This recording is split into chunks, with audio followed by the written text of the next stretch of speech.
우리 주일날 시간마다 팔복의 말씀을 지금 살펴보고 있습니다.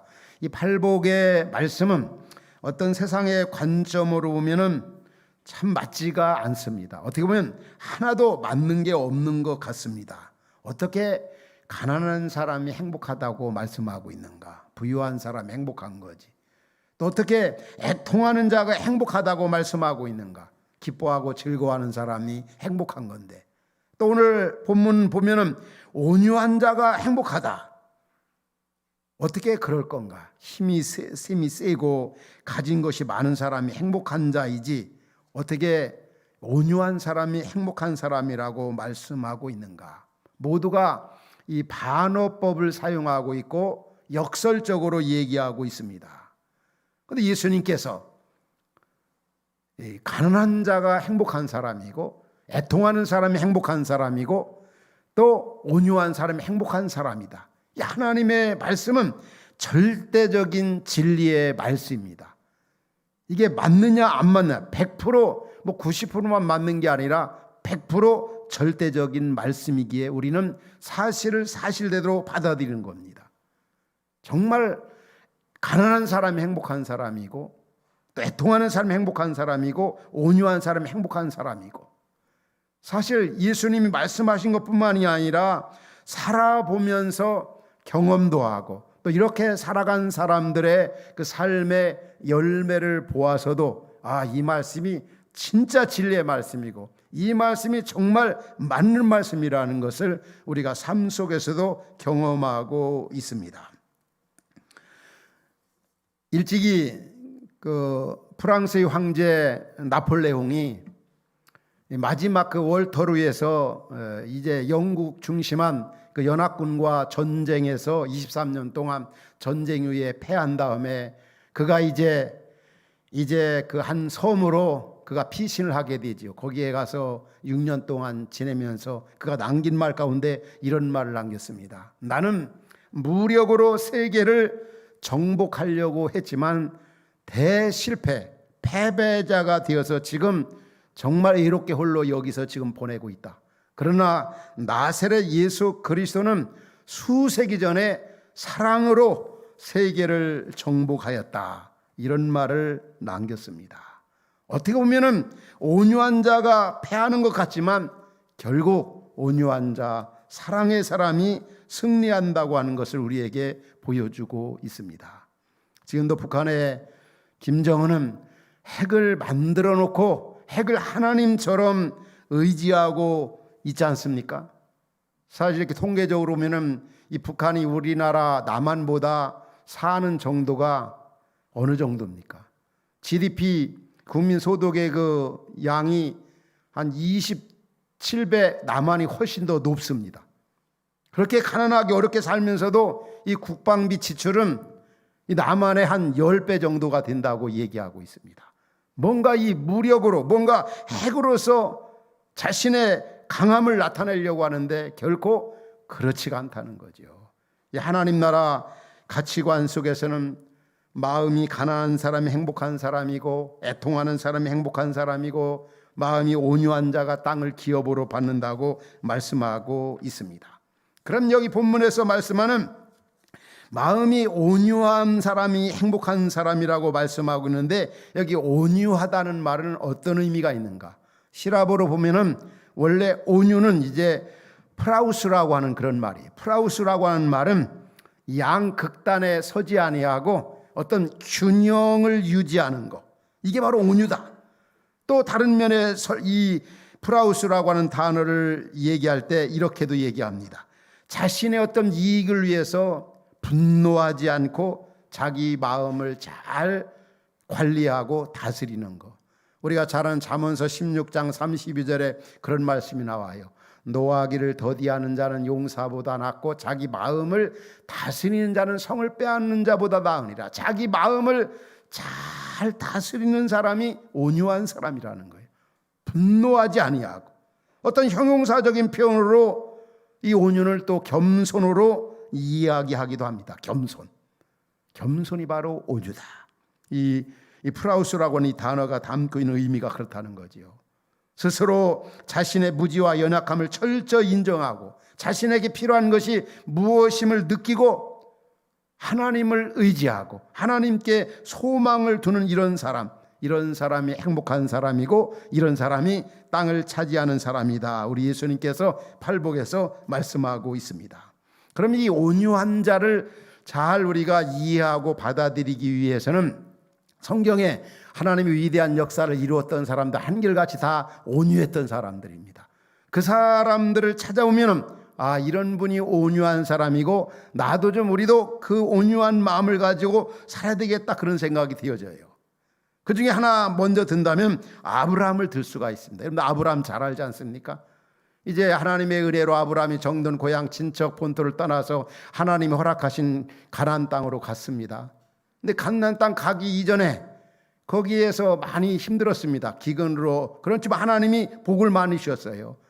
이 어려울 때는 자기 조카라든지 친지들 형제들과 지낼 때 참 잘 지냈습니다. 사이좋게. 그런데 하나님이 복을 주심으로 말미암아 소유가 물질이 돈이 많아지니까 문제가 생겼습니다. 다툼이 일어난 거지요. 그 조카 롯의 목자들과 아브라함의 목자들과.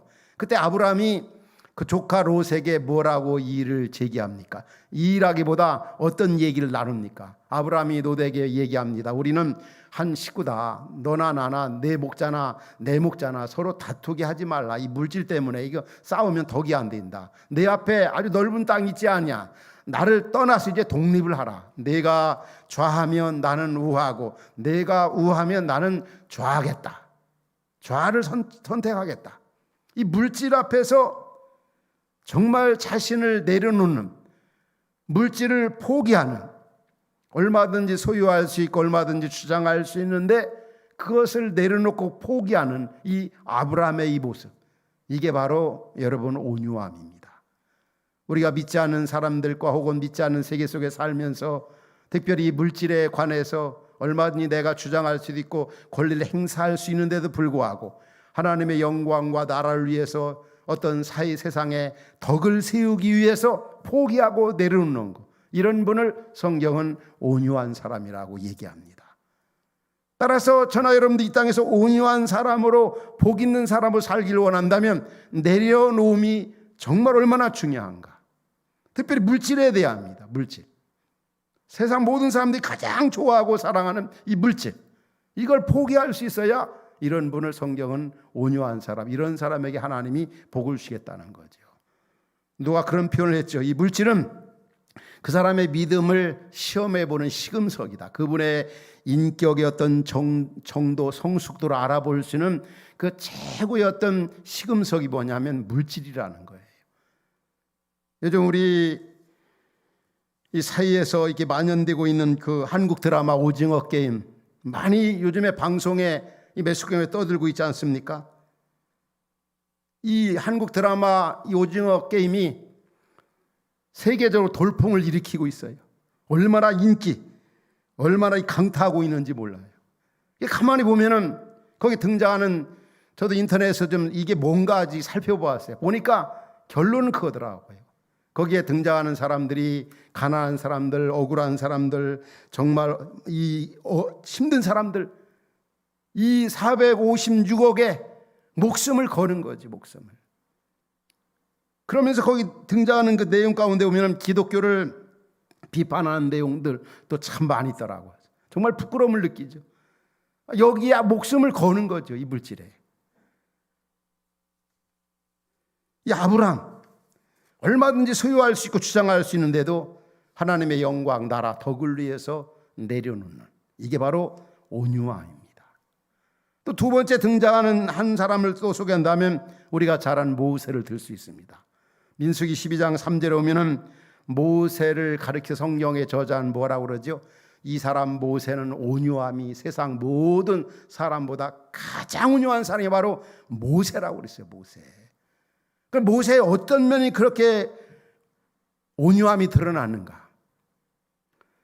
그 형제들이 모세를 굉장히 시기질투했어요. 왜 그러냐면 하나님께서 모세에게는 직접 대면으로 이렇게 직접 나타나시거든요.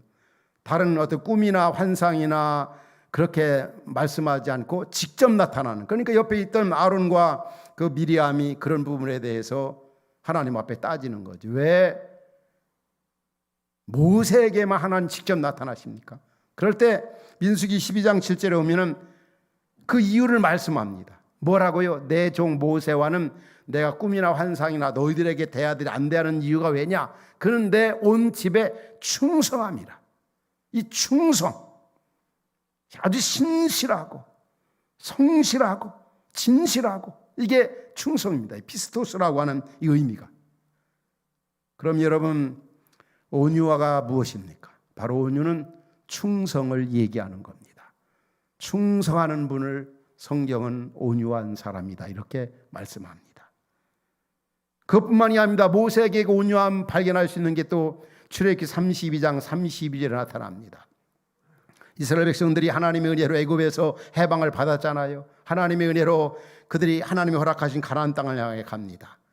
그런데 모세가 십계명 받으라 금식 기도하면서 시내산에 올라간 사이에 그들이 모세가 내려오지 않는다, 모세 내려오는 것이 더디다 해가지고 그들이 금송아지를 만들어 놓고 하나님이 그들을 애굽에서 인도하였는데 금송아지가 인도해냈다, 애굽에서 인도하여낸 신이다. 그래서 하나님이 모세 보고 뭐라고 그랬습니까? 내가 이 백성들을 다 멸망시키겠다. 우상 섬기고 창조주를 무시하는 이 죄악, 이 죄를 내가 그냥 내버리지 않겠다는 거죠. 그때 모세가 하나님 앞에 뭐라고 기도하죠? 하나님, 이 백성의 죄를 좀 용서해 달라고. 그렇지 않으면 정말 기록하신 책에서 내 이름을 지워버려 달라는 거죠. 얼마나 그 백성을 향한 그 사랑의 마음이 지도자 모세에게 있었습니까? 이게 바로 온유한 마음입니다. 이웃을 정말 생명같이 사랑하는 이 모세, 이게 바로 성경은 온유화라고 얘기합니다. 또 다윗의 경우를 알 수 있습니다. 다윗의 경우에서 온유함을 찾아볼 수 있어요. 다윗을 평생 괴롭힌 사람이 누굽니까? 사울왕이잖아요. 사울왕이 계속 다윗을 죽이려고 시기 질투로 다윗을 추격했습니다. 그래서 다윗이 그를 피해 다녔어요.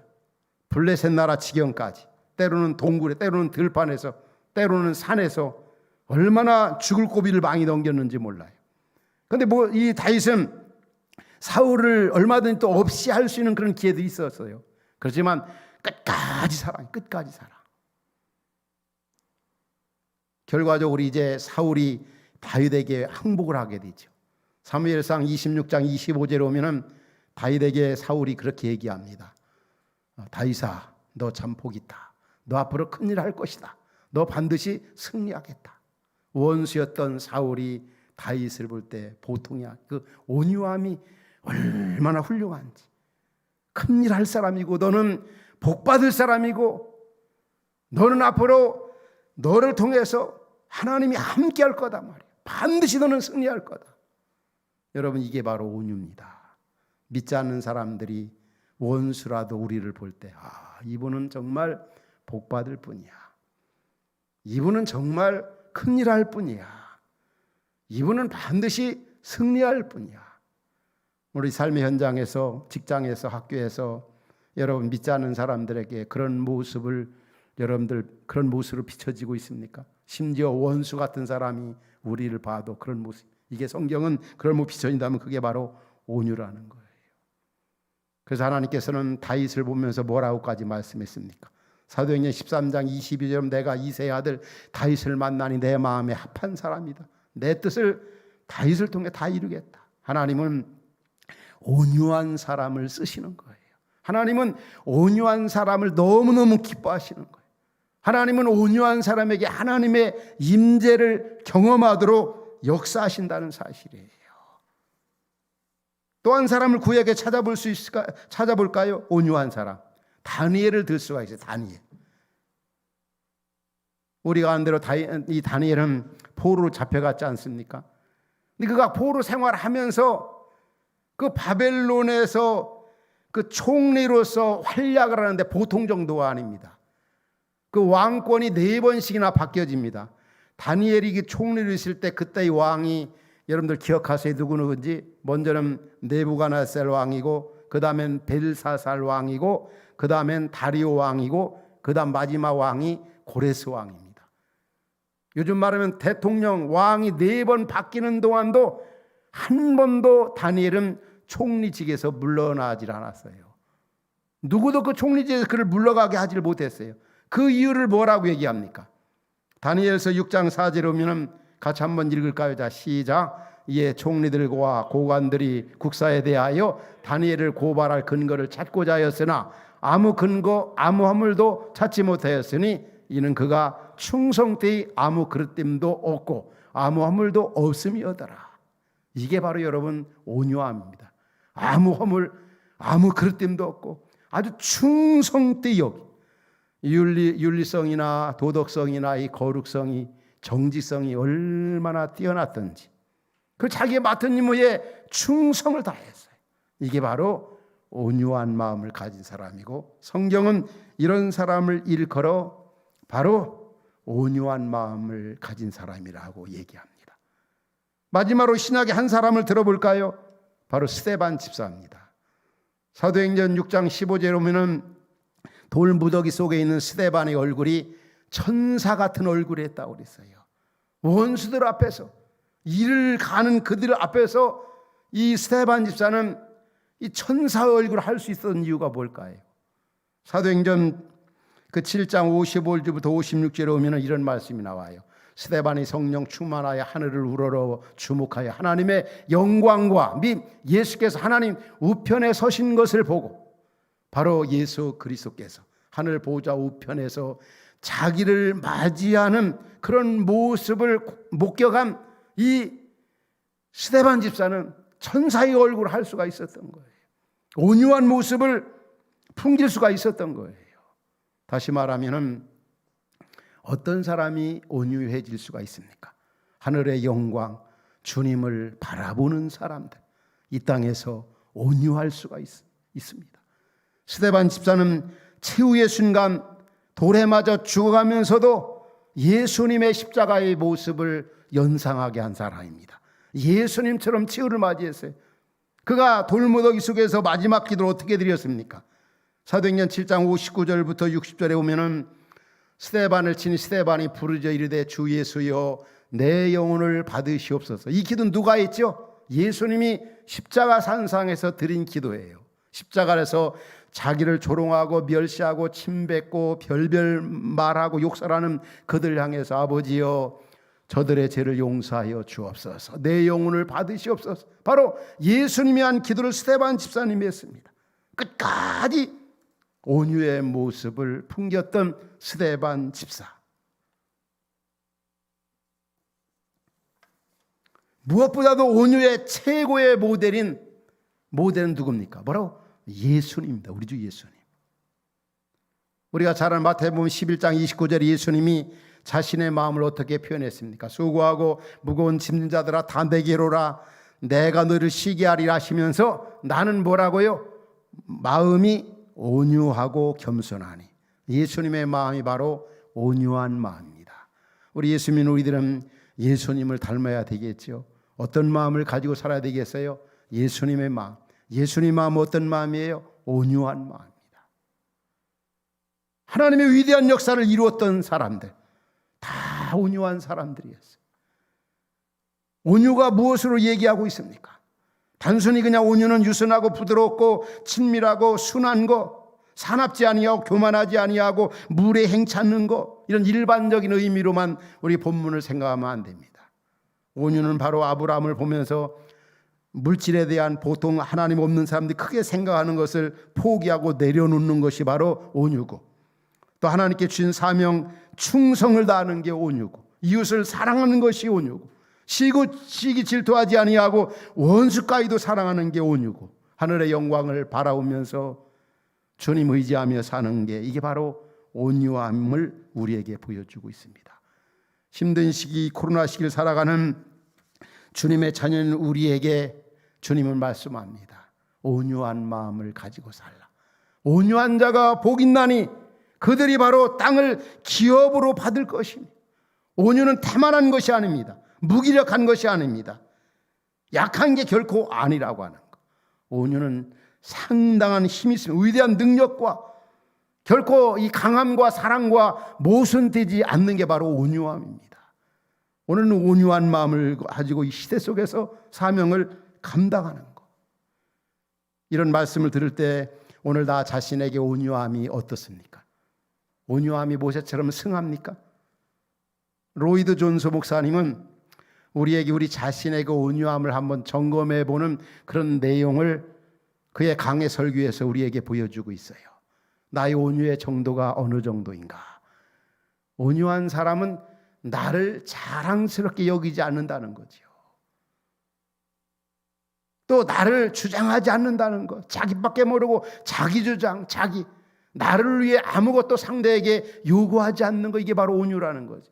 나에 대해서 필요 이상 민감하지 않다는 것. 또 아무 때나 방어적 태도를 취하지 않는 게 이게 온유한 마음을 가진 거라는 것. 또 자신에 대해 다른 사람이 말하는 거에 대해서 너무 민감하게 생각, 이건 온유함이 없기 때문이라는 거죠. 제가 알고 교제하는 60대 된 그 부부 한 분이 저한테 이렇게 문자를 이렇게 보내왔어요. 우리 가정에서는 꼭 보면은 자신들이 잠자리에 들 때 암송하고 묵상하고 잠자리에 들어간다는 거죠. 그 말씀이 갈라디아서 2장 20절인데 목사님께서 그 말씀을 이렇게 소개해 주시니까 정말 더 마음이 와닿는다고. 이 말씀을 늘 자신들의 그 삶 속에 적용시키면서 살려고 노력하고 묵상한다는 거죠. 그 말씀이 어떤 말씀입니까? 내가 그리스도와 함께 십자가에 못 박혔나니 그런즉 이제는 내가 사는 것이 아니요 오직 내 안에 그리스도께 사는 것이라. 이제 내가 육체 가운데 사는 것은 나를 사랑하사 나를 위하여 자기 자신을 버리신 하나님의 아들을 믿는 믿음 안에서 사는 것이라. 바울은 고린도전서 15장 31절 하반절에서 뭐라고 그랬어요? 나는 날마다 죽노라. 한번 따라서 하실까요? 나는 날마다 죽노라. 그게 바로 온유하게 사는 길입니다. 그게 바로 온유한 사람의 마음가짐이에요. 나와 세상은 간 곳이 없고 예수님만 드러내고 예수님만 보여지는 그런 삶을 살아가는 것.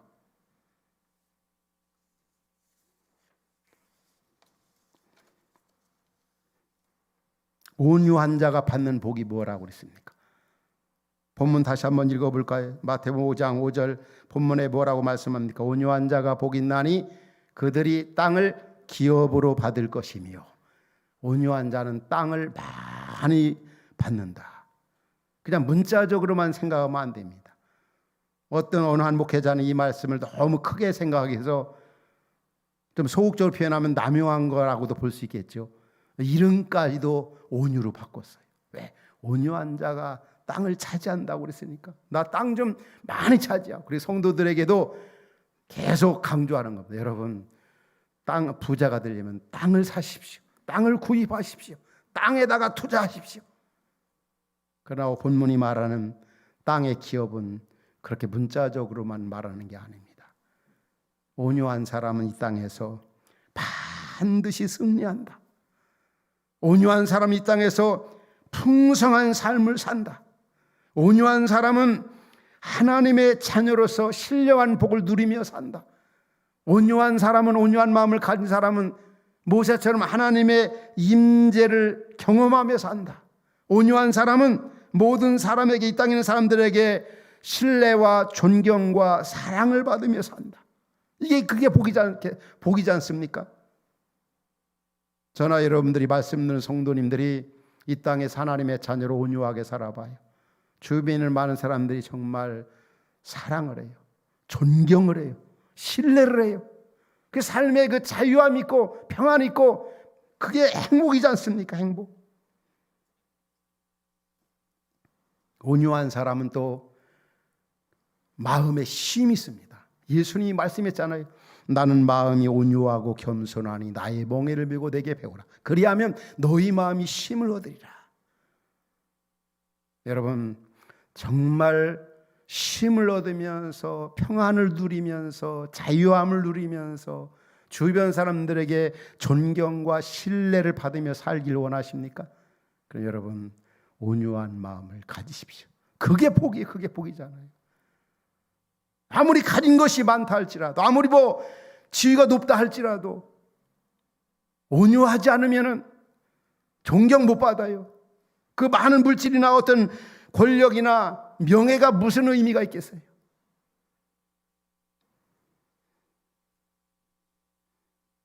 저는 근래 3번 깜짝 놀란 일이 있습니다.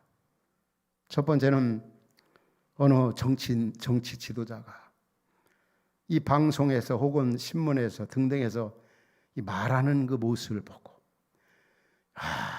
그 욕설을 하고 아주 분노하고 큰 소리치고 상대방의 자기와 같지 않은 거에 대해서 중상모략하고 저런 사람이 어떻게 국회의원이 되고 저런 사람이 어떻게 정치주자가 되는가.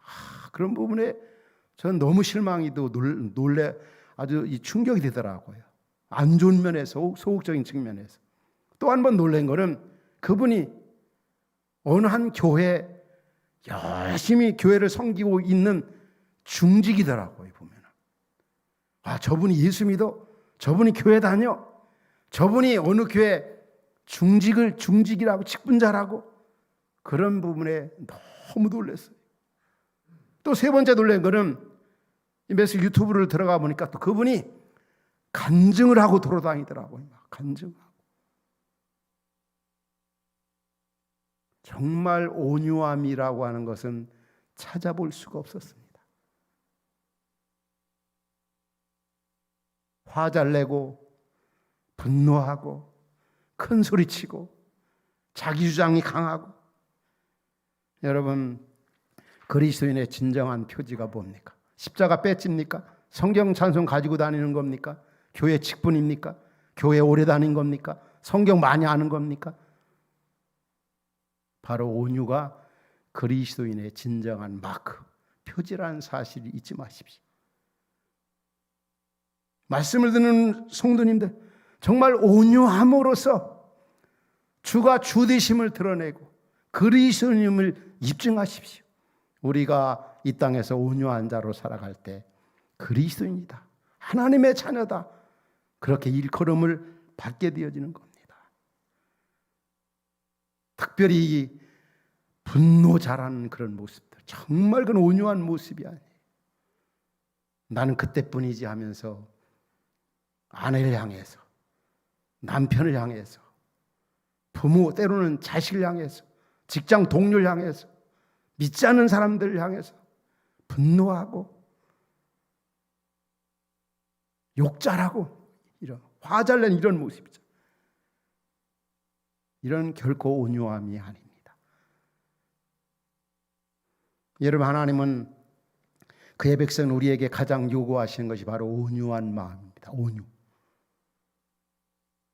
위대한 지도자 모세 같은 경우도 온유함을 나타내지 않아가지고 가나안 땅을 못 들어갔지 않습니까? 백성들 앞에서 그가 화를 냈어요. 물이 안 나온다고 하나님을 원망하고 지도자를 원망하는 그들에게 내가 너희를 위해 물을 내려 하면서 지팡이로 반석을 내리쳤습니다. 가르치지 아니 하나님 말씀대로. 그래서 하나님께서는 그 일로 인해서 모세 가나안 땅 너 못 들어간다고 그랬어요. 왜? 백성들 앞에 거룩함을 나타내지 아니하고 분노했기 때문에. 혹간에 어떤 분들은 의분이라고 하는 이름 아래 화를 잘 내는 분들이 있어요. 그럴 수밖에 없었다고. 그러나 우리 인간의 그 화내는 거는 이 죄성이나 연약성 때문에 이유 여하를 막노라고 그건 하나님 앞에 큰 범죄입니다. 정말 우리는 마지막으로 어떻게 하면 그러면 온유해질 수 있는가?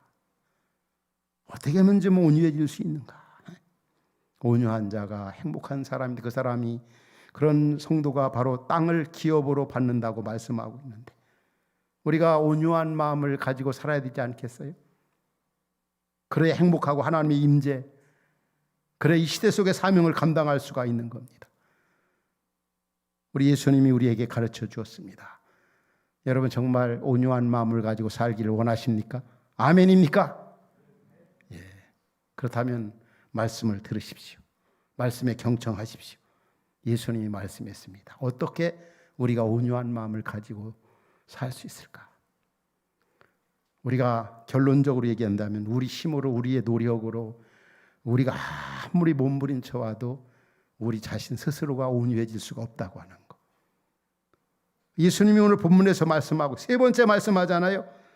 마음의 가난함을 말씀하고 두 번째 애통하는 마음을 말씀합니다. 그래서 우리가 온유해지기 위해서는 무엇보다도 첫 번째로는 마음의 가난함과 애통함이 있어야 된다는 거. 마음의 가난함. 그리고 두 번째는 애통함. 세 번째 주시는 은혜가 바로 온유한 마음을 주시는 거예요. 그러니까 이 마음의 가난함이 뭡니까? 나 자신의 연약성과 죄성을 철저히 인정하고 정말 주님을 의지하지 아니하고 주님의 은혜가 아니면, 주님의 도우심이 아니면 나는 살 수도 없고 아무것도 할 수 없습니다. 이게 마음의 가난함입니다. 그런 이후에 자신의 죄됨을 발견하고 어떻게 됩니까? 두 번째는 애통하게 되어지는 거예요. 애통. 나 자신의 죄를 보고 다른 사람의 죄를 보고 애통할 때 주님의 의를 경험하며 그 결과로 세 번째 주신 은혜가 바로 온유한 마음을 주신다는 거죠. 따라서 오늘 정말 온유한 마음을 가지고 살기를 원한다면, 그게 소원이라고 한다면 마음의 가난함과 애통함이 우리에게 전제가 되어야 된다는 거. 그래야 할 때 하나님이 선물로 우리에게 온유한 마음을 주시는 겁니다. 여러분 그렇게 믿습니까? 예, 우리 주님이 가르쳐 주신 거예요. 그 다음에 두 번째는 온유한 마음을, 어떻게 하면 온유해질 수가 있고 온유한 마음을 가지고 살아갈 수 있을까?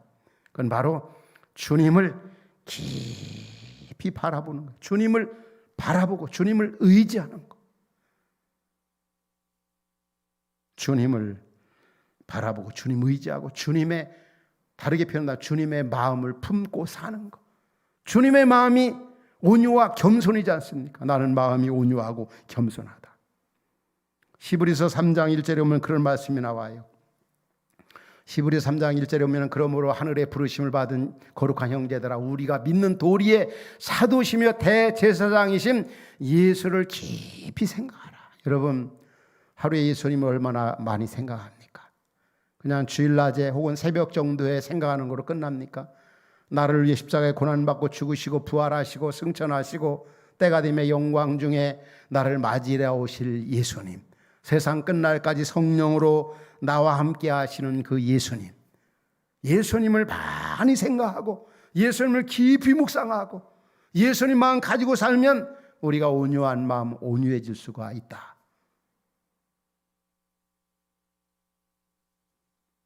예수님의 생각이 나의 생각이고 예수님의 비전이 나의 비전이고 예수님의 그 마음이 나의 마음이 될 때 우리는 정말 온유해질 수가 있는 겁니다.